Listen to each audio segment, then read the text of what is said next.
বর্তমান প্রেক্ষাপটে ২৭তম police batch প্রথম পর্যায়কে দেশের আইন শৃঙ্খলা রক্ষায় অগ্রণী ভূমিকা পালন করতে হবে। আমি বিশ্বাস করি ২৭তম বিসিএস পুলিশ ব্যাচের প্রথম পর্যায়ের প্রতিটি সদস্য দেশ ও জাতির প্রত্যাশা পূরণে নিজেদেরকে নিয়োজিত করবে। দীর্ঘ সময় বিভিন্ন পেশায় নিয়োজিত থেকে আপনাদের লব্ধ জ্ঞান, প্রজ্ঞা ও অভিজ্ঞতা বাংলাদেশ পুলিশকে সমৃদ্ধ করবে বলে আমরা বিশ্বাস করি। বাংলাদেশ পুলিশের ঐতিহ্য ও গৌরব ধরে রাখতে মুক্তিযুদ্ধের চেতনা ও ২০২৪ সালের ছাত্র গণ অভ্যুত্থানের শহীদের আত্মত্যাগের প্রতি সম্মান জানাতে এবং একটি শান্তিপূর্ণ ও উন্নত গণতান্ত্রিক বাংলাদেশ বিনির্মাণে আপনারা ভূমিকা পালন করবেন, এই প্রত্যাশা রইল। আমি আপনাদের পেশাগত সাফল্য, সুস্বাস্থ্য এবং উজ্জ্বল ভবিষ্যৎ কামনা করে আমার বক্তব্য শেষ করছি। আমি বক্তব্য শেষ করার আগে স্মরণ করতে চাই গভীর শ্রদ্ধার সাথে মহান মুক্তিযুদ্ধের লাখো শহীদকে, যাদের আত্মত্যাগের বিনিময়ে অর্জিত এই বাংলাদেশ। আমি শ্রদ্ধার সাথে স্মরণ করছি শহীদ রাষ্ট্রপতি জিয়াউর রহমানকে, যিনি মহান স্বাধীনতার ঘোষণা সহ সময় উপযোগী নেতৃত্ব দিয়ে দেশকে মুক্ত করেছেন। আমি আরও স্মরণ করছি তৎকালীন জাতীয় নেতৃবৃন্দকে, যারা দীর্ঘ লড়াই সংগ্রামের মধ্য দিয়ে স্বাধীনতার পটভূমি তৈরি করেছেন এবং স্বাধীনতা সংগ্রামে অংশগ্রহণ করেছেন।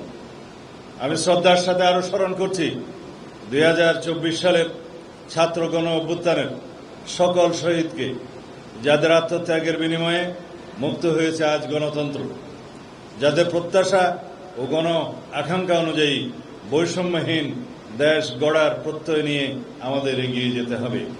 আমি আরও স্মরণ করছি ৩ বারের প্রধানমন্ত্রী, আপসহীন নেত্রী দেশনেত্রী বেগম খালেদা জিয়াকে, যার সুযোগ্য নেতৃত্বে বাংলাদেশে সুপ্রতিষ্ঠিত হয়েছিল গণতন্ত্র, বাংলাদেশের মানুষ অর্জন করেছিল গণতান্ত্রিক অধিকার। গভীর শ্রদ্ধা জ্ঞাপন করছি সেই সব বীর পুলিশ সদস্যগণকে, যারা ১৯৭১ সালে দেশ মাতৃকার মুক্তির লড়াইয়ে অকাতরে জীবন বিসর্জন দিয়েছেন। আমি আপনাদের এই প্রশিক্ষণ সমাপনী কুচকাওয়াজে উপস্থিত হতে পেরে আমি অত্যন্ত আনন্দিত। আজকের এই আনন্দঘন দিনটি অনেক আগেই আপনাদের জীবনে আসার কথা ছিল।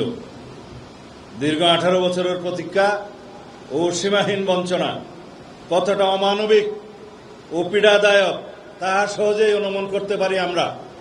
আপনারা প্রায় ১.৫ যুগ আগে অবৈধ সরকারের প্রতিহিংসার শিকার হয়েছিলেন। আপনারা স্বৈরাচারী ফ্যাসিস্ট সরকারের পতনের পরে ন্যায্য অধিকার ফিরে পাওয়ায় আপনাদের অভিনন্দন।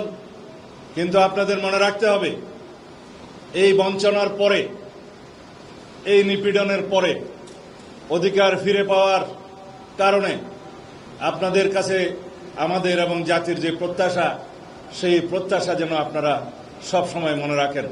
২৪-এর ছাত্র গণ অভ্যুত্থানের পরের যে গণমানুষের প্রত্যাশা, জাতির প্রত্যাশা, বর্তমান রূপান্তরমূলক এই রাষ্ট্র কাঠামোর মধ্য দিয়ে আমরা যে যাচ্ছি, আমাদের জাতির যে প্রত্যাশা, সেই প্রত্যাশাকে আপনারা পূরণ করবেন, দুর্নীতিমুক্ত থাকবেন, দেশের প্রতি, দেশের মানুষের প্রতি সব সময় আপনারা এমন আচরণ করবেন যাতে মনে করে দেশের মানুষ পুলিশ সত্যিকারভাবেই জনবান্ধব হয়েছে এবং জনগণের বন্ধু হয়েছে।